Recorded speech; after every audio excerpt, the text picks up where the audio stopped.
So, on the night of April 19th, 2023, 20-year-old Alexa Bartel is driving home, just chatting with a friend on the phone, and then, all of a sudden, the line just goes dead. Now, what happened in that moment wasn't an accident. It was a completely senseless act of violence that kicked off this complex hunt for the people responsible.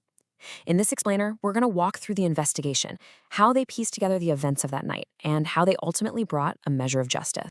And right from the get-go, when the first responders showed up, they knew something was terribly wrong. The evidence inside Alexa's vehicle was just horrific, and it pointed to some kind of external force. This quote from an officer on the scene tells you everything you need to know. From moment one, they weren't just investigating a crash, they were hunting for a killer. So what exactly happened that night?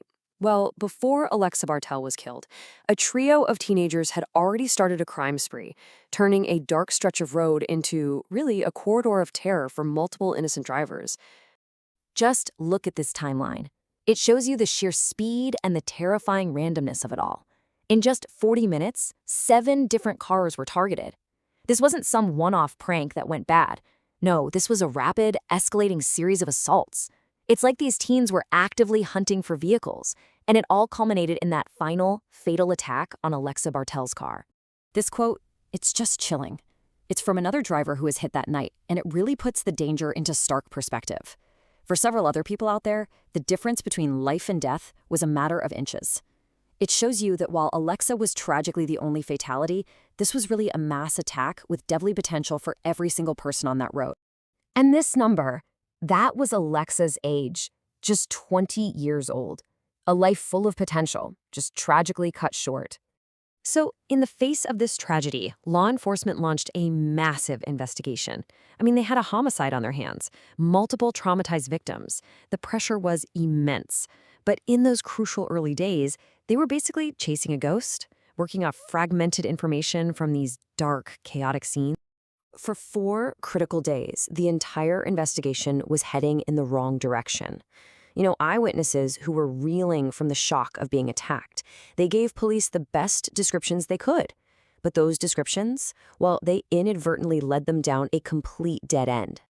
This was the lead. Based on multiple reports, investigators just poured resources into tracking down every possible match for a white pickup truck. And all the while, the real perpetrators and their actual vehicle, they remained completely unknown. Just as it seemed like the trail was going cold, the case just broke wide open. It wasn't surveillance footage or some high-tech forensic evidence that changed everything.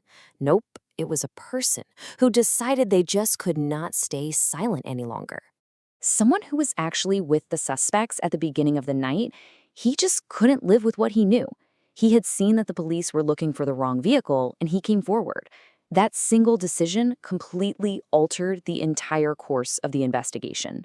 And the informant's tip? It was a total game changer. He identified the 3 teens, Joe, Mitch, and Zach. He corrected the vehicle description. It wasn't a white truck. It was a black Chevy Silverado. And most importantly, he gave them this chilling detail.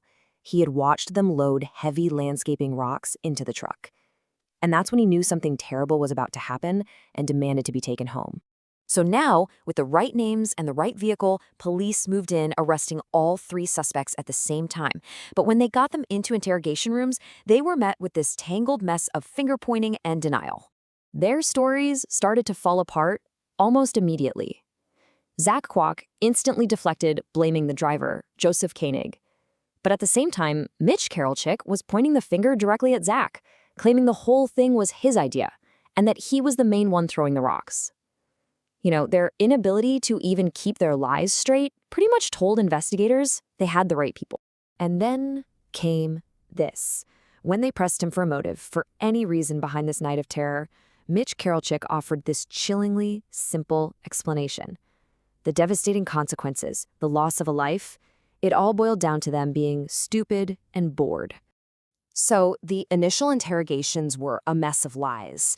But the truth, well, it couldn't stay hidden forever. 9 months after the arrests, one of the teens decided to lay out the entire horrifying sequence of events from that night. Mitch's detailed confession finally painted the complete picture. He confirmed Joe Connick came up with the idea and was driving. They collected this small arsenal of up to 20 landscaping rocks. Then, Zach Kwok specifically claimed the largest, deadliest rock for himself.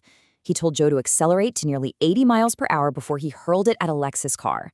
And maybe the most disturbing detail of all, they circled back and Zach took a picture of the wreck as a souvenir. Their actions perfectly fit this specific legal charge: extreme indifference murder. It's a type of first-degree murder that applies when your actions, even without the intent to kill a particular person, show a complete and utter disregard for human life.